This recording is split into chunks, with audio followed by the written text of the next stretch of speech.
Hello, everyone, and welcome to Optimizing Research Strategy and Collaboration with New Modes of Data. This is a Times Higher Education webinar in partnership with Digital Science. My name is Alistair Lawrence. I'm the Head of Branded Content at THE, and I'll be chairing today's discussion.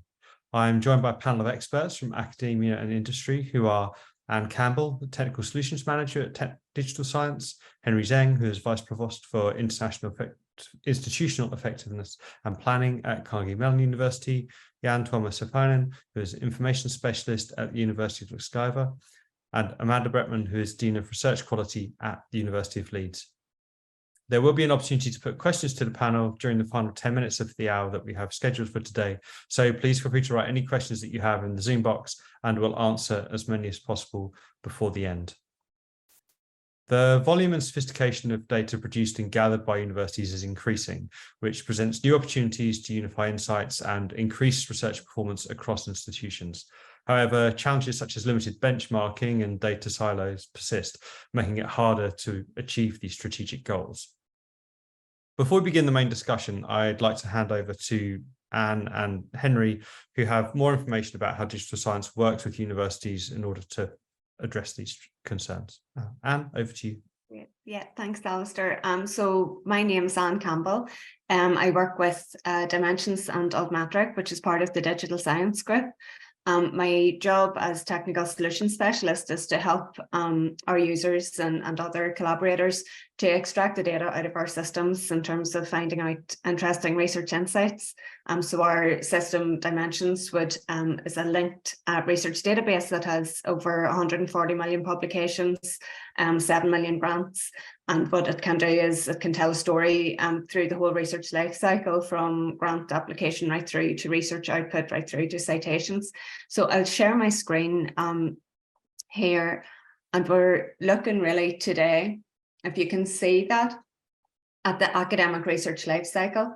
And this overview really is the types of data that I would work with. In my previous life, my previous career, I spent 16 years in the university sector, where I spent most of that time as a research systems manager, and that incorporated implementing and maintaining several, and when I say several, there were a lot of different systems and all of the associated data.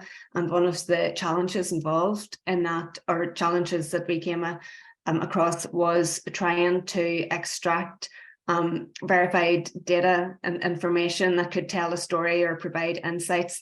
And we found with all of these different systems, you often found different data extracts or different results.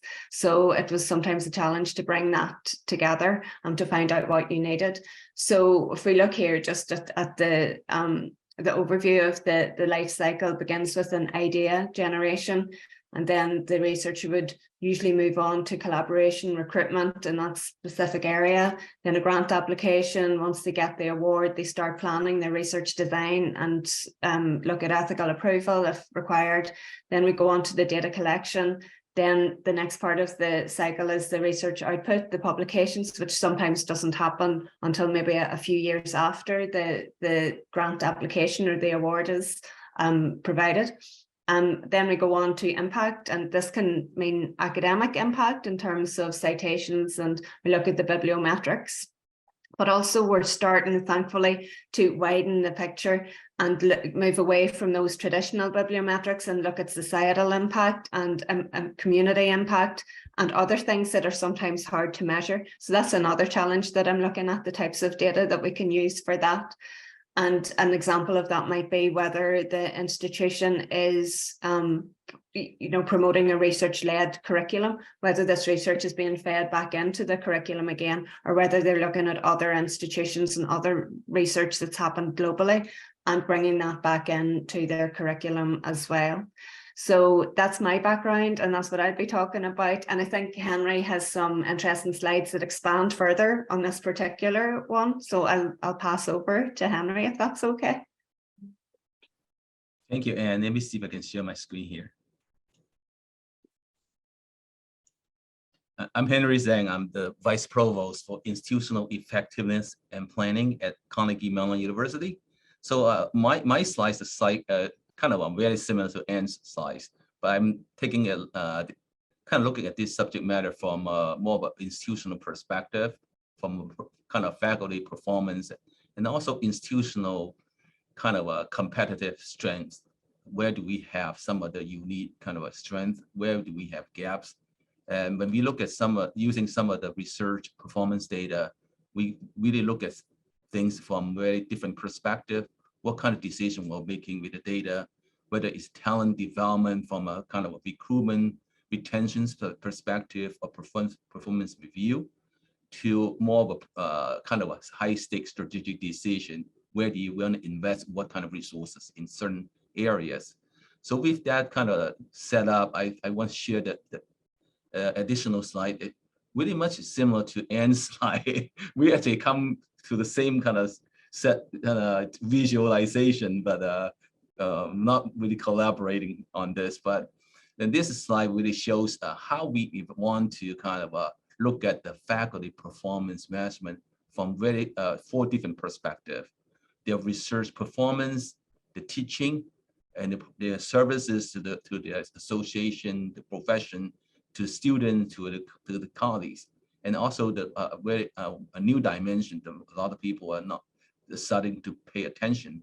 It is influence in terms of scholarly influence, in terms of social media influence, and our metric score. It is a new area that we're paying a lot of attention. So when you put all this together, it is a very comprehensive set of data elements that when we look at assessing faculty performance.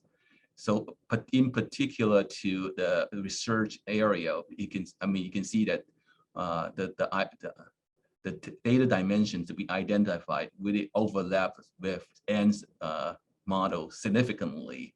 We're looking at scholarly work in terms of the counting of the numbers, in terms of intellectual leadership, in terms that will include the impact in terms of the citation impact, connectivity to other faculty, other researchers, whether they're leading in certain area, and also there's their productivity in terms of research work and technology development and research expenditure, that mostly from an institutional perspective, and increasingly the importance of having some social and media impact. So I'm not going to go to the teaching and service influence factor, but the model is quite robust in terms of trying to cover the key areas of performance assessment for faculty. Thank you.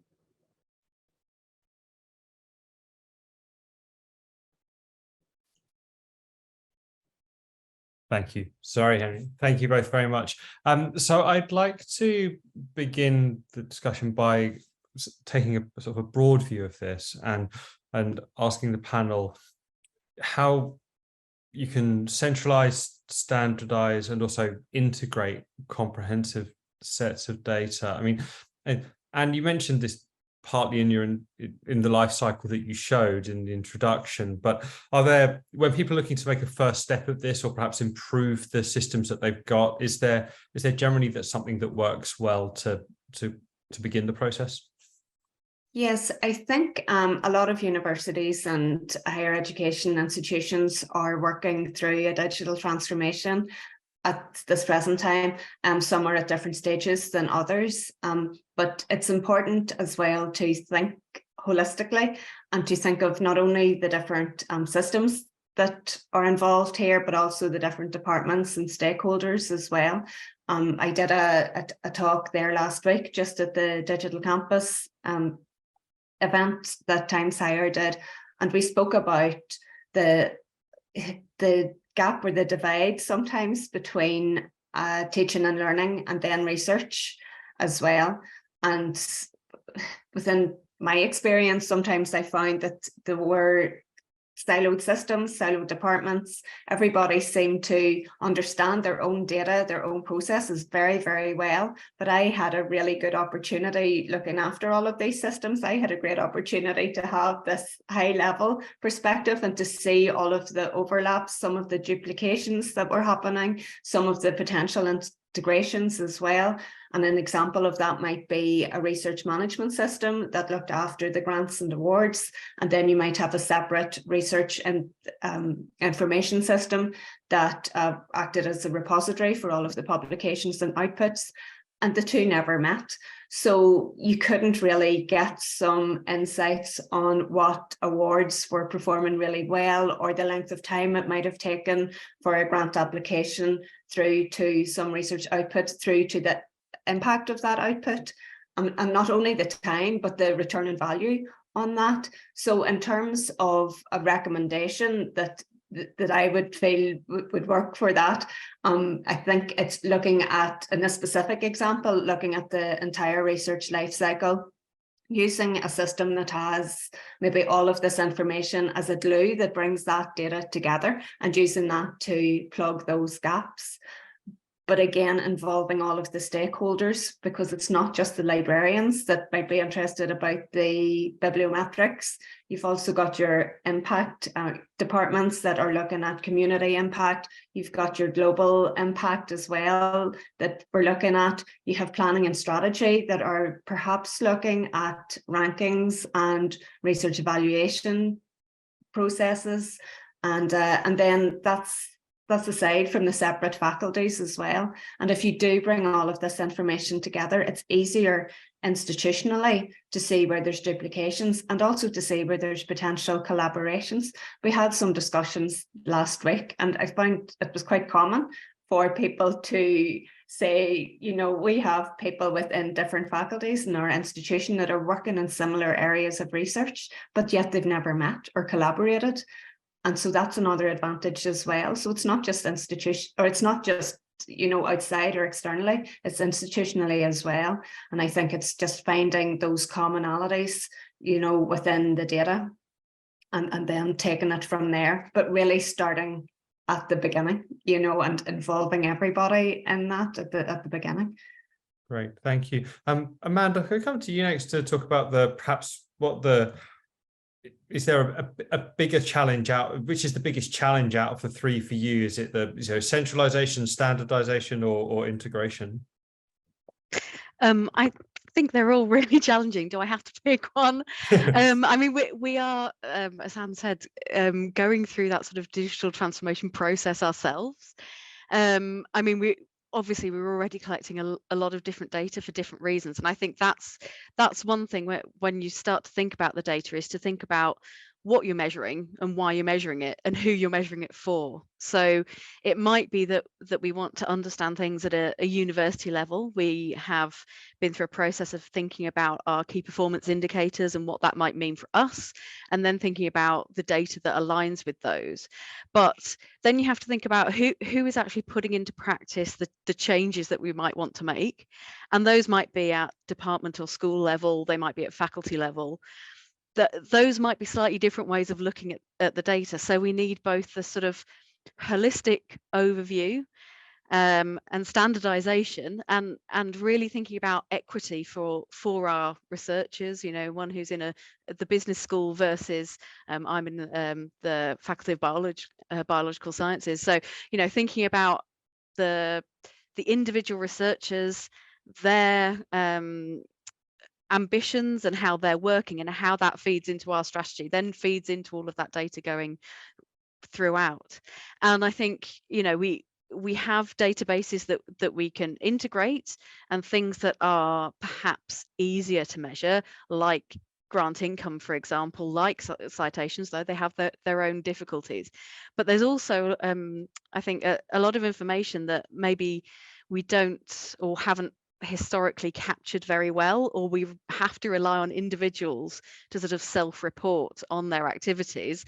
And even when we have a system, they might not be doing that very well. And of course, you know, if you have rubbish data in, produces rubbish, you know, conclusions from that. So really getting across to people why it's important to have accurate data, why it's useful for them and for the school, the department, the faculty that they're in, and for the university as a whole, I think really can smooth that process, and means that we can get some really high quality data. So I think that that is one of the challenges of trying to standardize. And then when you're trying to then compare across really quite different disciplines, that becomes very, very difficult. And in my role, I come from a particular background, and trying to understand what it means in different disciplines in terms of the quality of research is quite difficult. So I don't know that I have all of the answers yet, but I think those are things that it's really important to keep in mind when you're doing this kind of activity.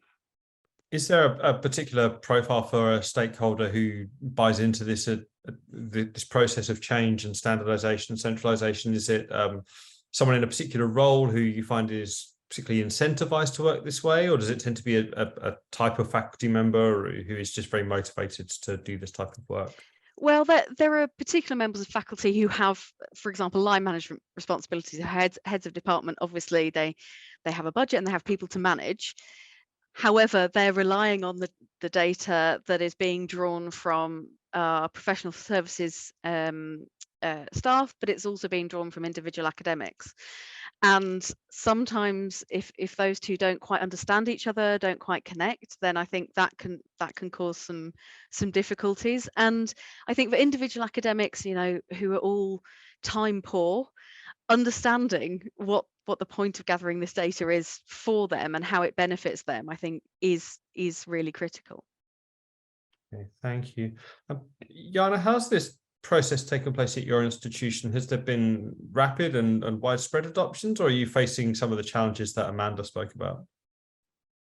Well, in terms of centralization and standardization, I think one of the very crucial decisions that our university made was to get rid of self-reporting as much as possible.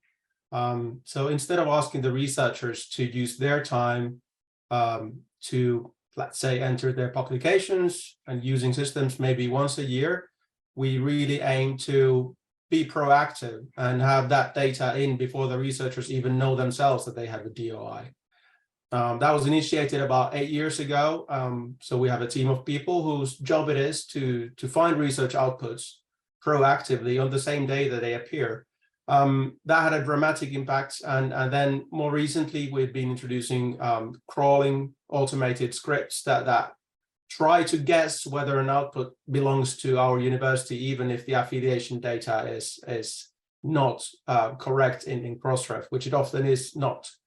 So I think that's one of the key things is to get rid of self-reporting and make it professional, the collection and the curation of data, and going forward, not only for publications, but also for other things. Then I think you can't stress too much the importance of linking identifiers.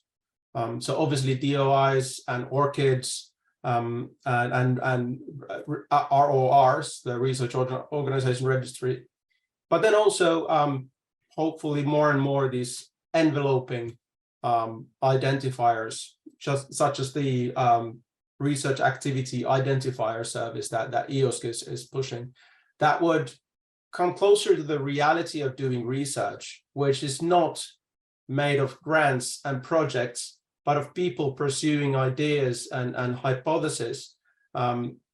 Grants and projects are accounting gimmicks. It's the research that matters, and it would be great if we would have an envelope metadata identifier and then have all the DOIs and ORCIDs and stuff like this linking into that. And that's something that our university is now moving towards, that we'll be adopting the RAIDS Research Activity Identifier service into our own internal databases. And this is to help you refine how what research output you're looking to measure and how it complements that. And to link everything together so that you have research that might involve multiple funding sources. You might have people that work in different research projects rather than simply doing one thing. And so this many-to-many linking is what this would enable and come closer to the reality of doing research rather than bureaucratic accounting bureaucracy. Okay, thank you very much. Henry, how is this process managed, particularly when you focus on deciding what research outputs to measure, and how is that taking shape and changing at your institution? Most of this kind of what called research measures are really kind of driven by the faculty promotion and review process, at least at our institution.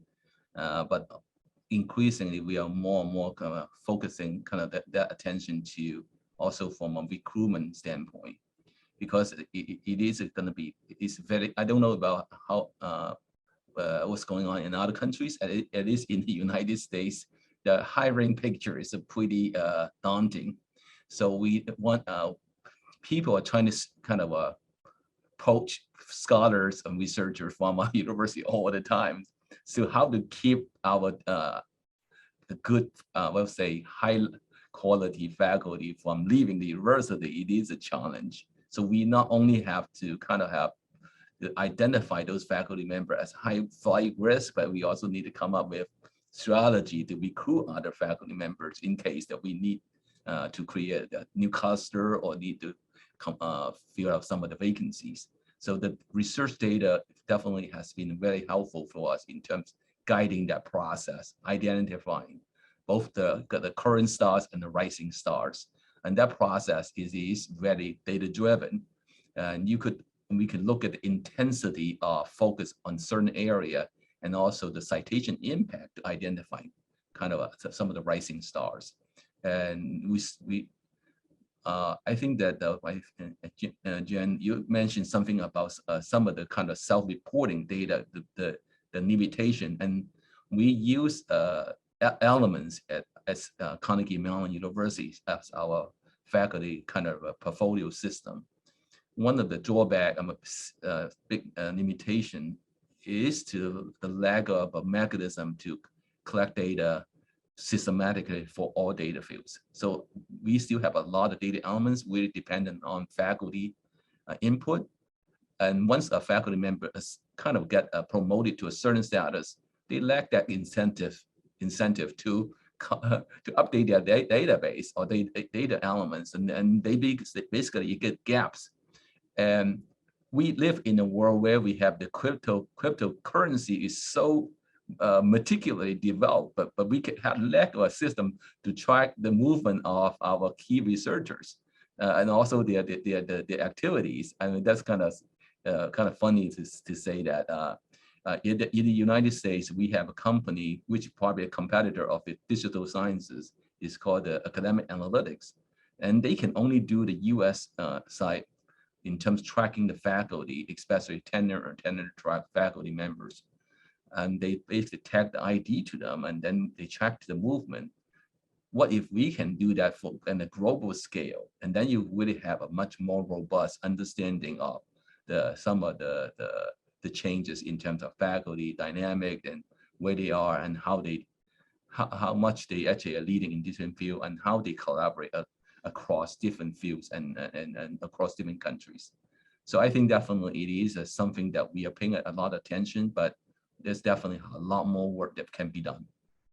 Okay, thanks. And I think it's useful to come to you at this point. It's so from what the panel is saying, it's not just about the research outputs that have an impact on research culture metrics, but the research culture extends to the staff and the dynamic and what is incentivizing academics to come to an institution and stay at an institution too. I mean, it's how holistic do you think people need to be when they consider all of these things? I think, yes, we are again moving away from the traditional academic impact, and it's a great thing to see. I think even in terms of research evaluation, I don't know globally, but in the UK, there's the REF happens every 7 years, and we've got some decisions that have been made for the next REF, which they're going to put 25%. We'll look at the people and culture around research, and then another 25% on the engagement and impact.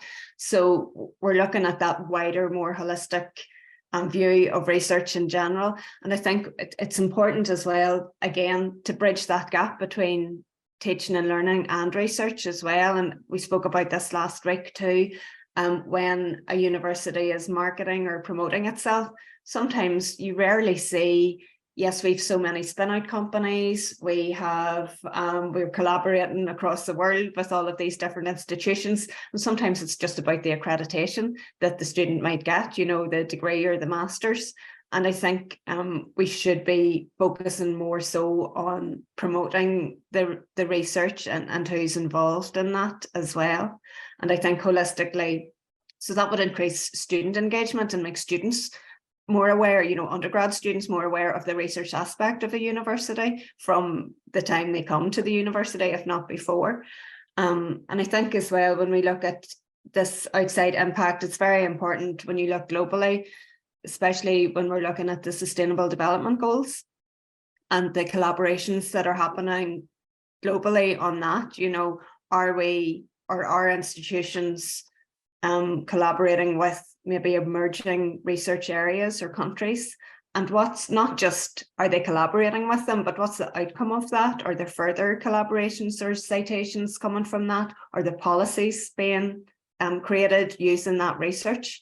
Because, you know, if you look at the emerging research countries or from less developed in terms of research output, a lot of them are open for business. They just don't have the facilities there. And that's why we need to look at that wider impact as well. It's not just the academic citations. Great, thank you. Jana, please, yes. I'd like to jump on something that Henry mentioned about using data to identify potential people for recruitment. And I think that's actually a wider question of finding people for various tasks, not only when you're seeking somebody to hire, but also when you're finding somebody to review an applicant or asking people to join your seminar as speakers. And the traditional way that used to work for hundreds of years is who do I know? And asking my friend, who do they know? Who would be a good person to review this applicant? The world is bigger now, and the problem with asking your friends or asking people you know is that then it tends to create an echo chamber of people who look like you, are the same age as you, from the same level of prestige, and from same countries. And that's what we're trying to at least provide the tools for our faculty here at University of Jyväskylä is that I've built this tool called OS Candidates that allows you first define a field of science based on a publication set, and then it uses an algorithm and citation graphs to create a list of 200 people simply based on data rather than who knows who, of suggested candidates, which the faculty can then look through. And I think in this way, using APIs and automated data processing and algorithm can have a sort of a democratizing and more leveling equity creating effect in the very broad task of finding people in academia. Well, thank you. Henry, we'll come to you in a moment. Jana, do you think there's a note of caution around any bias inherent in getting the data right? Just that point that Amanda made earlier, you know, if you're putting the limited data set, say, into this kind of recruitment, you know. Certainly, and it especially shows in a non-English area like in Finland, where the Finnish language publications are not nearly as comprehensively indexed as English language publications. So these sort of tools work very well for natural sciences, information sciences, although there are also some problems there. But then when you go to things like education, social sciences, they're much less applicable, or at least you need to be more cautious and explain to the end users that here's the data that we can, or the conclusions that we can provide, but please understand that we have a sparse data to start with. Okay, it's about knowing where the gaps are. Yes. Henry, please. Yes. Yeah, I just going back to the whole recruitment kind of example, because I actually have an example to share with the group. This is really a nice picture of showing kind of a targeted recruitment process. So if you're looking for like hiring this is totally example, expert on AI machine learning to lead a certain area. You can use the research data, publication citation data, look at the percentage of work these faculty members is working on, for example, AI or machine learning, which is the intensity of focus, which the horizontal axis. And then look at the total citation count, which is more of an impact in the field. You don't, when you have a number of faculty, other researchers applying for the job, you may want to kind of see where is this person landing in this matrix. It is going to be a high intensity, high citation count, or you want to be like a low intensity, high citation count, because that gives you the more of some of the broader representation. And this person probably can be not only kind of provide a lot of leadership in one area, but in some other areas as well. I think that for a lot of the research kind of recruitment retention effort, it is going to be more of a data-driven process more than ever. So I think that we have, from at least from using data from digital sciences and other tools, we can compile from a kind of institutional research standpoint that level of data detail to help the, for example, the institute or department chair to figure out, do they have the kind of alignment between the faculty, the particular candidate's qualification and some of the data points. And this is comparing, this only we're looking at US, not including international universities. So definitely it's limited in scope. Okay, great. Thank you very much, Henry. We've got a few more topics to get through. So I can move us on to talk about benchmarking performance externally against global standards and peers. Jana perhaps already alluded to this slightly when he spoke about how the disconnect between Finnish language publications where he is in the world and English language.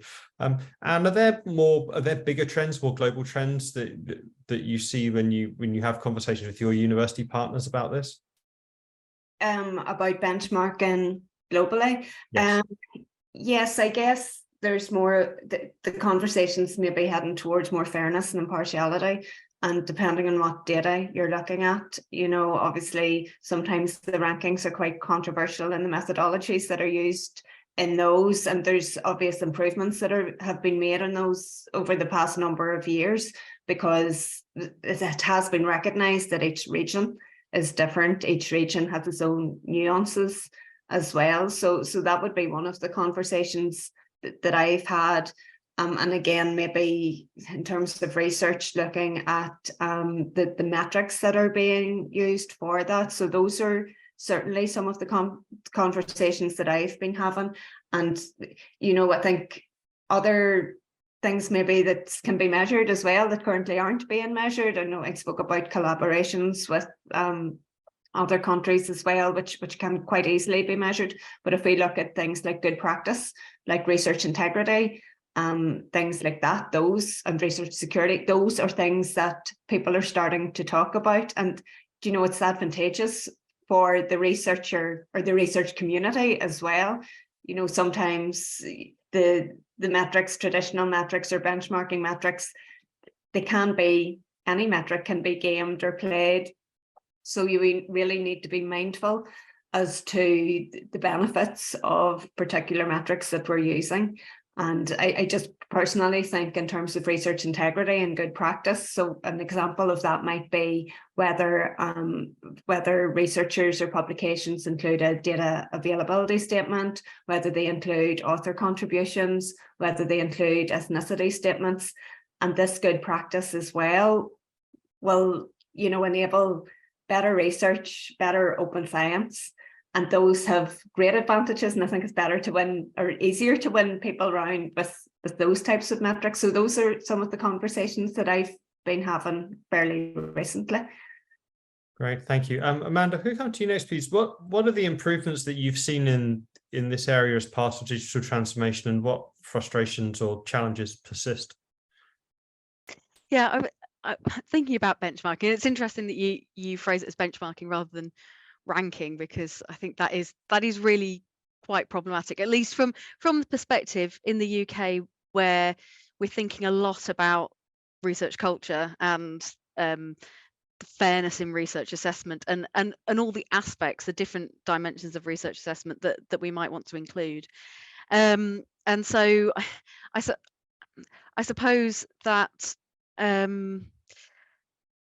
those sorts of benchmarks always have to be taken in context, and I think it's quite difficult for people to appreciate. I don't think there's a good appreciation of variation. So variation across years, for example, what actually is a change in performance, or differences between universities in terms of those rankings can be really, really minor from some of the metrics that actually go in, but you produce a list, and that's what people see and maybe interpret.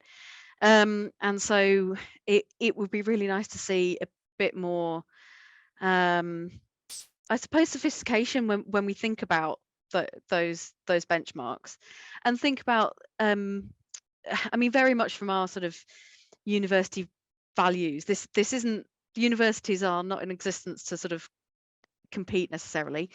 We're in a situation where we have to make the money to produce what we do, but we're here as a public good, and we need to be able to measure that's the public good. And maybe the things that we have been measuring and so using in those benchmarks are not necessarily capturing all of that. So citations can take you so far, but they don't tell you about exhibitions, for example, or work with the public. And so I think, it's really good to hear Anne talking about bringing in those other dimensions, and how we could maybe do that in a more standardized way, going back to the sort of the first point. But I think it is difficult, and it comes back to thinking about what we're trying to capture and who we're capturing that data for.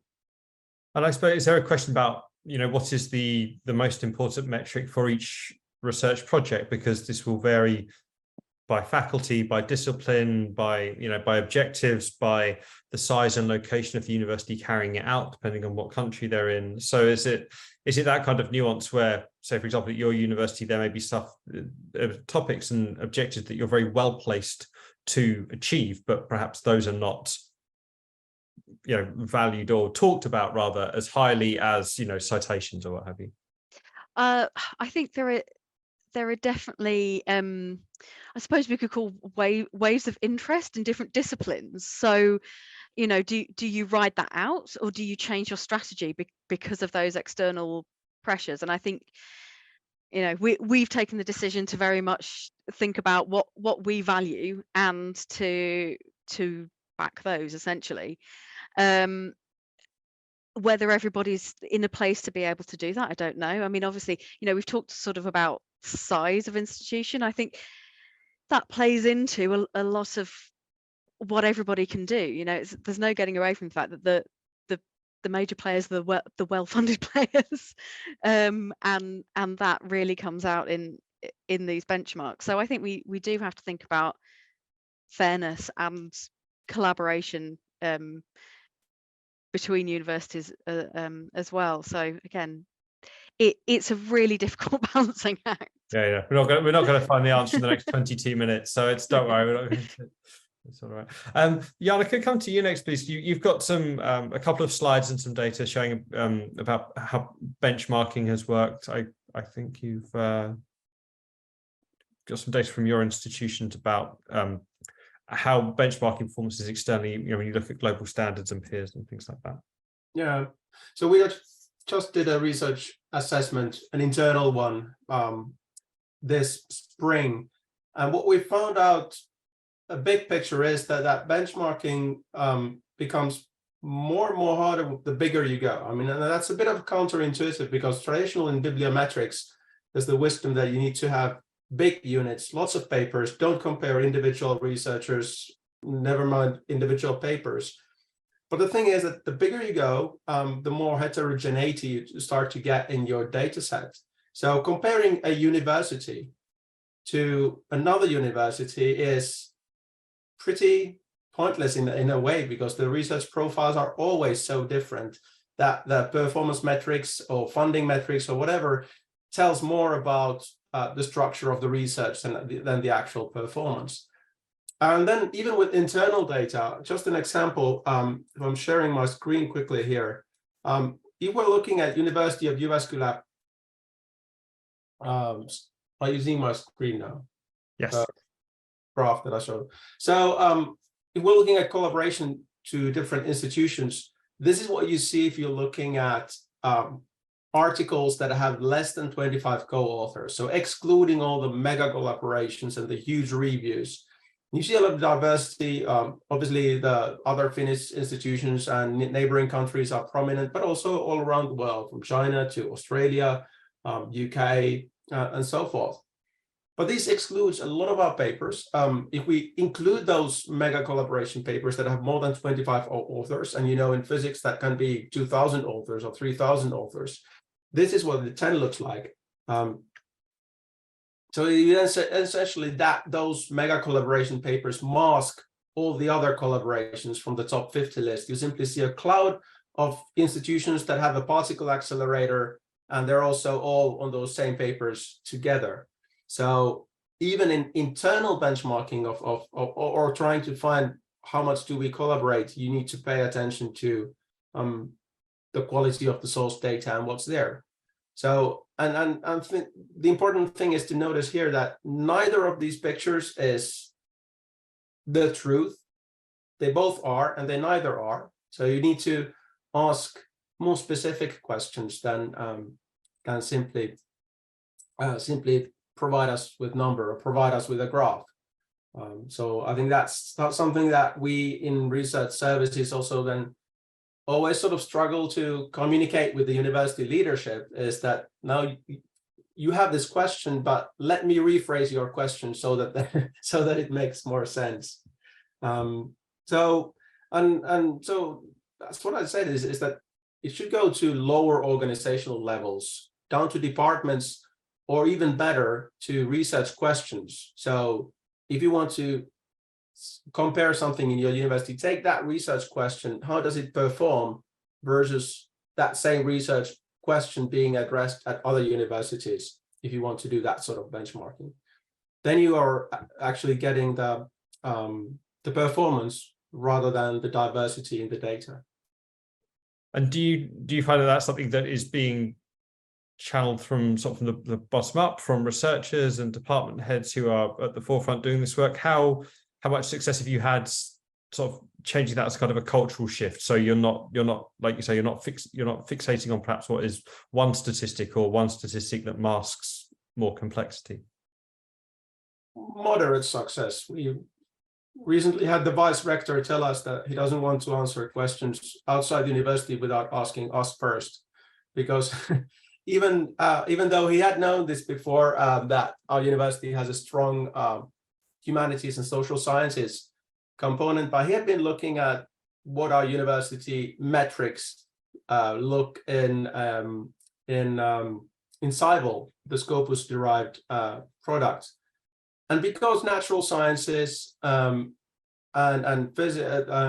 information sciences have much better coverage, there it looks like more than half of our research output volume comes from natural sciences and information sciences, when the reality is that they're actually about a third, and about a half comes from humanities and social sciences, which we do have the internal data. But if the university leadership uses those easy tools that have ready chewed graphs and numbers to throw at them, it's easy to get misguided. But I think we're making moderate success in getting the message across that these questions are more nuanced than that. Okay, great, thank you.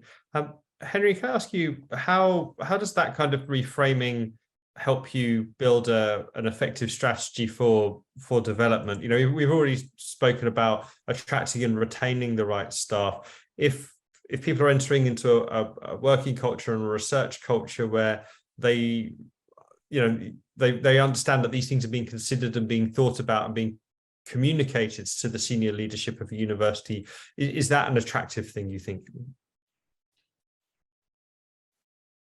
Yeah, I think that this is a very definitely a very complicated question with quite a more complicated response. At a very high level, I believe our senior leadership, especially our research and leadership, really want to much want to focus on using data to drive some of these decisions. A lot of the time is requires a little bit more of a nuanced analysis. Just going back to Jen Thomas's kind of analysis about some of the collaborative network. It is very difficult when you have some of the project involving so many faculty members that it is hard to distinguish this individual contributions. And also institutionally, we also have this kind of always struggle with this question about Amanda, you probably mentioned that too. It is, when you compare one university to another university, they are really different universities. And some universities, even with the same discipline, they may have very different focus. So the big strategic question for us is, how do we differentiate from other universities when we're looking at our academic enterprise? And that is really the key question, because you cannot be all things to all people, especially when you in a very competitive landscape, not only in the United States, but internationally. You have to be able to differentiate yourself from other universities in certain areas. So that's the question about selective investment and focusing, bring up maybe certain disciplines of research areas that can be very distinguishable from other universities is very important. And I believe in terms of, it is my work with our university, it is to use data to identify that point of differentiation, a potential area that we should selectively invest in now to be distinguishable in the next 10 or 15 years. We have some strength, but the question is that, do we have blind spots? Do we have area that we are actually losing our edge, but we don't know it if we don't look back in the 10 or 15 years? So I think that's kind of I don't know if it is a right answer to your question, but it definitely is something that we are considering in terms of how that data can connect back to the question about organizational competitiveness. Okay, great, thank you, Henry. Jan, if I can just come back to you to ask about advanced candidate evaluations, and when you look at community building and staff building, faculty building, how do you integrate dimensions with other sources to enable advanced candidate evaluations? So I already mentioned the sort of candidates algorithm that we use to find people based on citation graphs, and then who is citing what, and then we're taking the dimensions data and then getting the publication sets for those people, and then also getting the Overton societal impact data for that set of publication and presenting that, because in quite many fields, I think those numbers reveal things that publications and citation counts necessarily do not. I mean, somebody might be doing hugely important work that impacts legislation all over the world, and yet the academic citations are normal, moderate, not standing out from the crowd, especially in fields like education or environmental sciences, for example.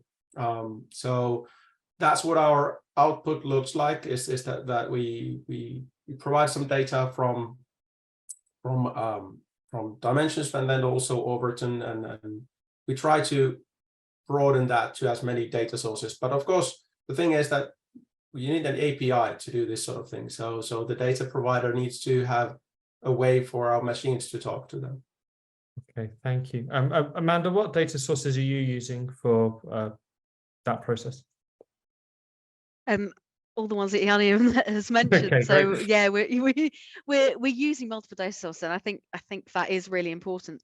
I don't know whether we necessarily integrate them well, depending on the question that we're asking. And then we're also using our national evaluation results as well.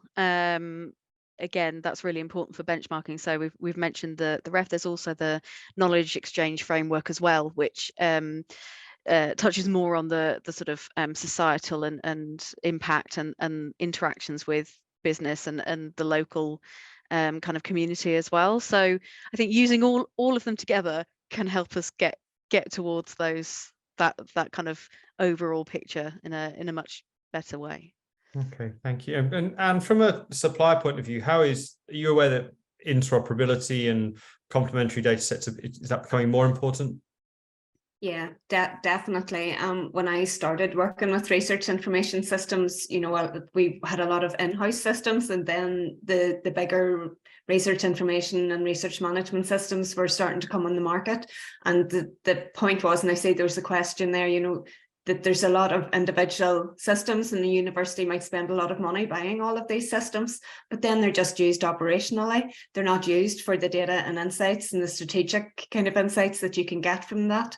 And that's the bit that is sometimes missing. So it's good to have an overarching data model or a perspective, from looking at the research life cycle instead of the separate research silos or the different silos of data that you find within these systems as well. So what I would say, and what I've always been trying to do, is to find that commonality and to bring the data together. So when we talk about integrating the data sets or integrating the systems, you can't integrate the systems because they don't speak to each other. But what you can do is integrate the data.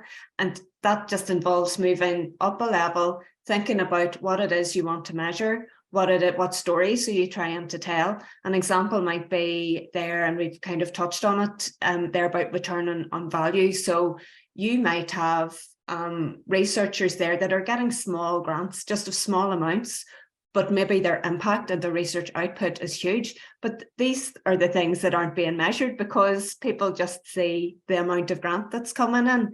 And those are the things that you can get by looking at the overall picture.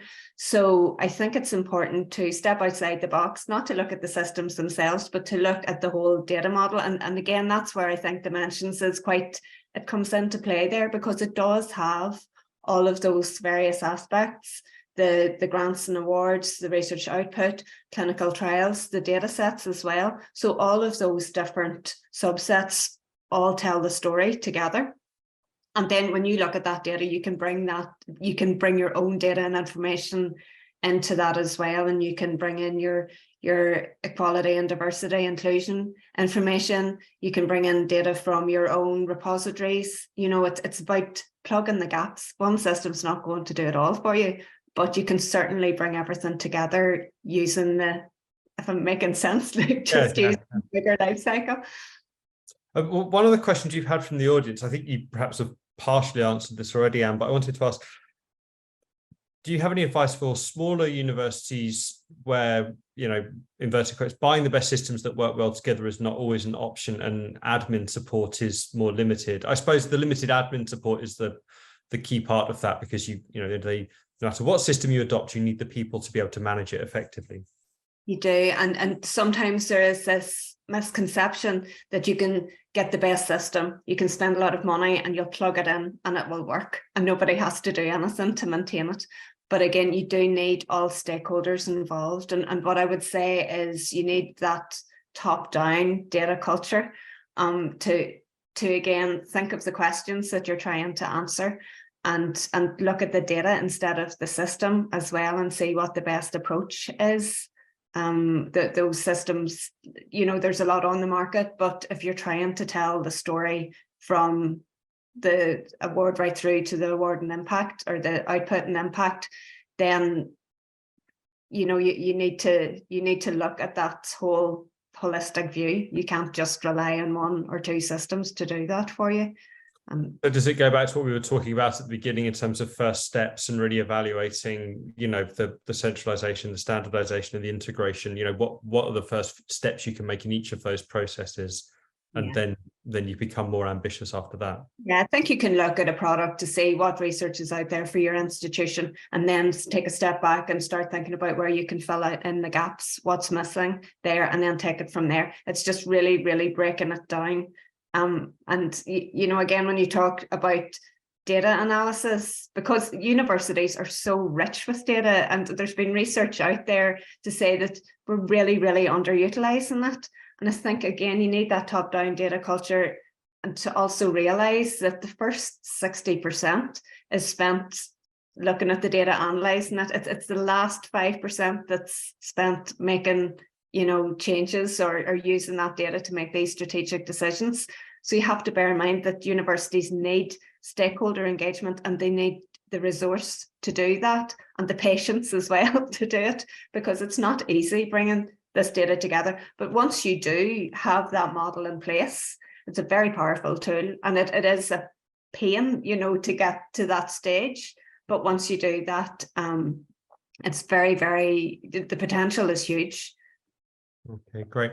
Our colleagues just dropped in a couple of links from Digital Science that tell you a bit more about the academic offering and also the Dimensions tool in particular. These will be included in all the post-event communications that we send to everybody who's registered today, but they're just there for reference now, so you can get a bit of context as to what we're talking about.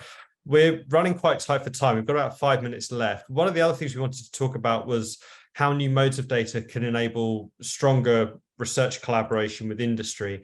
I think we can all agree we're not going to answer that in 5 minutes collectively, but if we could perhaps just get brief thoughts from each of you about initial steps about how new modes of data are either helping you with your industry collaboration or where you are, you know, optimistic about their application.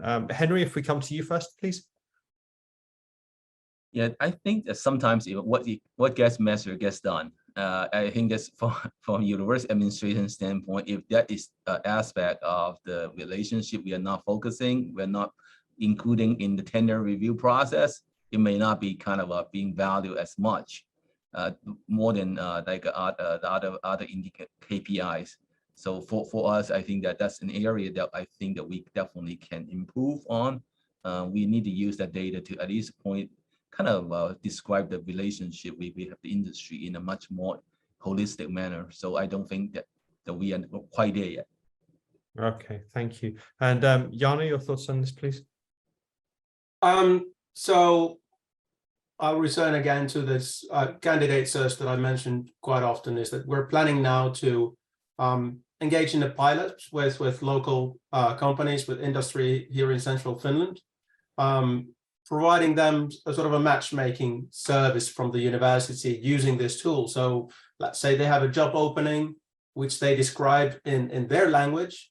We at the Open Science Center can sort of translate that job description and what they want to achieve to a publication set or a search query into Dimensions, and then run this automated candidate search and provide them with a list of people that possibly could fit their recruitment needs and who are currently in academia, because there is all this wealth of data about who is citing who and who's doing research in what area and this sort of thing, which the business world, the industry isn't really tapping into right now. I think this could be beneficial not only for the industry, but also for new career paths for young scientists in particular, because let's face it, we're training a lot of PhDs, and maybe 5% of them will actually get a job in research in academia as faculty members, while there is all sorts of demand for them in the industry side, which they don't know about, and the industry doesn't know about these people. So I think this sort of matchmaking is one very productive use of data and APIs.